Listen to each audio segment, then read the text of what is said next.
በዚህ ቪዲዮ ላይ የምትመለከቷቸው ምስሎች አስፈሪ እና ከተለመደው ወጣ ያሉ ስለሚሆኑ ጭንቀት ወይም ፍርሃት በቀላሉ የሚረበሹም ከሆነ ይህን ቪዲዮ ባያዩት ይመከራል።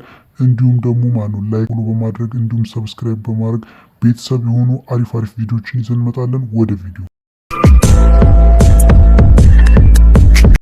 በአንደኝነት ደረጃ አንቶኒ ዘ ኤሊየን ወይም ደግሞ ብላክ ኤሊየን የሚባለው ይህ በፈረንሳይ ሀገር መኖሪያውን ያደረገው የ26 ዓመት ወጣት ሆኖ ነበረ ራሱን ወደ ሌላ ዓለም ሰውነት መቀየር የጀመረው። አንቶኒ ወደ ሌላ ዓለም ሰውነት መቀየር ሲጀምር ማለት ነው ያነሳው ሀሳብ የመጀመሪያው ህይወቴ ወይም በሌላኛው ህይወቴ የሌላ ዓለም ሰው ነበርኩኝ፣ እናም ትክክለኛ ማንነት ያ ስለሆነ ወደዛ መመለስ እፈልጋለሁ በሚል ነበረ ይህንን ጉዞን የጀመረው። በዚህ ጉዞም ላይ እጅግ በጣም ብዙ ነገሮችን ሰውነቱ ላይ ያስቀይሯል። ወደ ሌላኛው ዓለም ማንነት ይቀየራሉ ብሎ ሲነሳ አንቶኒዮ በቅድሚያ ያደረገው ነገር ቢኖር ሰውነቱን በንቅሳት መሸፈን ነበረ። ከዛም በመቀጠል የላይኛውን ከንፈሩን አስቆርጦታል። የአፍንጫውንም ጫፍ በማስቆረጥ የሌላ ዓለም ሰዎች እንዲመስል አድርጓል። እንዲሁም ሙሉ ለሙሉ ሁለቱንም ጆሮቹን አስነስቷቸዋል። የሚያስገርመው ነገር ግን ያንን ብቻ አልነበር የሚያደረገው፣ እጣቱንም በማስቆረጥ የሌላ ዓለም ሰዎችን እጅ እንዲመስል አድርጓል። አሁን ደግሞ ትልቁ ህልሙ እግሩን በማስቆረጥ ወደ አርቲፊሻል እግር መቀየር ነው። እነዚህን ሁሉ አስገራሚ ለውጦችን በሰውነቱ ላይ ቢያደርግም ግን አንቶኒዮ አሁንም ቢሆን 60% ነው ሰውነቴን ያስተካከልኩት፣ ገና 100% አልደረስኩም፣ ገና ብዙ የሚቀረኝ ነገር አለ ይላል። ካፈርኩኝ አይመልሰኝ ይመስል ሶሻል ሚዲያን በመክፈት እጅግ በጣም በሶሻል ሚዲያ ላይ ተወዳጅነት በማግኘት ከ1 ሚሊዮን ፎሎወር በላይ በኢንስታግራም አግኝቷል። እሱን መጀመሪያ ያደረኩበት ምክንያት እሱ ኢንስፓየር አድርጓቸው የቀየሩትን ቀጥሎ ስለማሳያችሁ ነው። አብራችሁን ቆዩ። በሁለተኛ ደረጃ ደግሞ የምናገኘው ራሱን ሰይጣን ብሎ የሚጠራው ወይም ደግሞ ዘ ዲቭል ብሎ በሚጠራው በአንቶኒ ኢንስፓየር የተደረገውን ብራዚላዊ ሰው ነው። ይሄ ሰው በመጀመሪያ ሲጀምረው ንቅሳት ፍቅር ይዞት ንቅሳት አርቲስት ስለነበረ ሰውነቱን 90% ወይም ደግሞ አብዛኛውን ፓርቱን በንቅሳት በመሸፈኑ ነበረ። ነገር ግን አንቶኒዮን ካየ በኋላ እሱ ደግሞ ሌላኛውን ስፔስ ኦርክ በመባል የሚታወቀውን ሰው የመምሰል ፍላጎት አደረበትና ቀጥታ ወደ ስፔስ ኦርክነት ነበር መቀየር የጀመረው። እንዲሁም ደግሞ ለአንቶኒ ያለውን ክብርና ፍቅር ለማሳየት እንደ አንቶኒ አንድ ጣቱን በማስቆረጥ እጁን ለማመሳሰል ሞክሯል። እንዲሁም የአንቶኒዮን ምስል በእግሩ ላይ ተነቅሶታል ማለት ነው። የሚያስገርመው ነገር ደግሞ ድስት ግጣሙን አያጣም እንድትሉ ሚስቱ ደግሞ ማለት ነው ሴቷ ሰይጣን ወይም ደግሞ ውመን ዲቭል በመባል ነው የምታውቀው። አብዛኛውን ንቅሳቶቹን የምትሰራው እሷ ነች።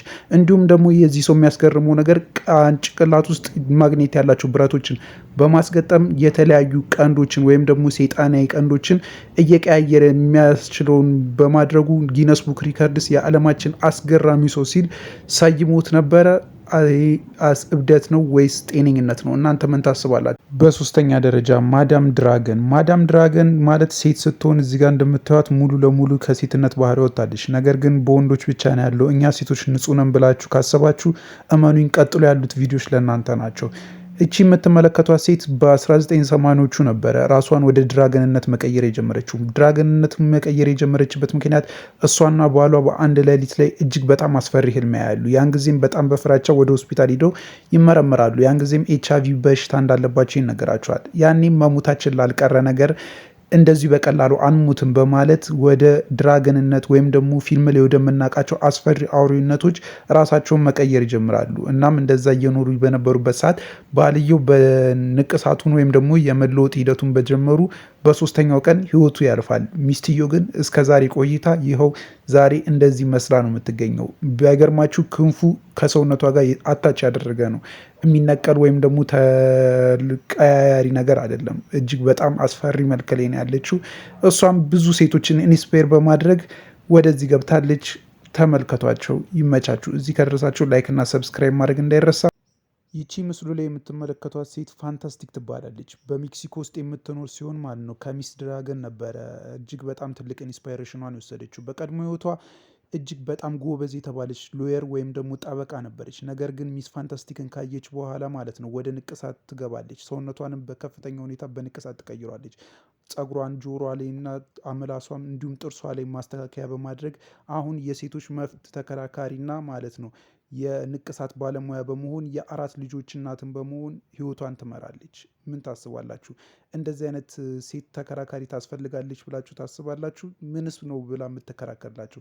ንቅሳት ያስፈልጋል ነው ወይስ ለሴቶች መብት ይከበር? ሀሳባችሁን ኮሜንት ላይ በማስቀመጥ እንድታሳውቁኝ ጠይቃለሁ። እንዲሁም ደግሞ እንደዚች አይነት ጠበቃ ወይም የመብት ተከራካሪ ብታገኙ ምን ይመስላችኋል? ኮሜንት ላይ ያሳውቁኝ። መጨረሻዋ ደግሞ በሴት እንስታችን እንጨርሳለን። ታቱ ዘማክስ ትባላለች። ወይም ደግሞ ሙሉ በሙሉ ሰውነቷን 99 በመቶ የሚሆነውን ሰውነቷን ብልቷንም ጨምሮ በታቱ ሸፍነዋለች። ይህቺ ሴት የሚያስገርመው ነገር ማን ነው? ኢንስፓይሬሽኗን ያገኘችው ቀደም ብለን በተመለከትናቸው 2 ሴቶች ነበረ። እነሱንም ካየች በኋላ እኔም ማድረግ እችላለሁ በሚል ወደ ሌላ ዓለም የሚያስኬዳትን መንገድ ጀምሯል። የእናንተን ሀሳብ እስኪ ኮሜንት ላይ ያሳውቁልን። እነዚህ ሰዎች ትክክለኛ ማንነታቸው ነው ወይስ ደግሞ አጉል አስተሳሰብ ውስጥ ገብተው ነው? ይህንን እነዚህ ሰዎች በመንገድ ላይ ወይም ደግሞ በትምህርት ቤት ውስጥ በስራ ቦታ ላይ ብታገኟቸው ምን አይነት ስሜት ይሰማቸዋል? ሀሳብ አስተያየታችሁን ኮሜንት ላይ ጻፉልን። ላይክ ማድረግ እንዳይረሳ፣ ቪዲዮን ሼር አድርጉልን። እንዲሁም ጀማሪ ዩቲዩበሮች ስለሆንኩኝ ማለት ነው ምን ማሻሻል እንዳለብኝ አሳውቁኝ። ይመቻችሁ።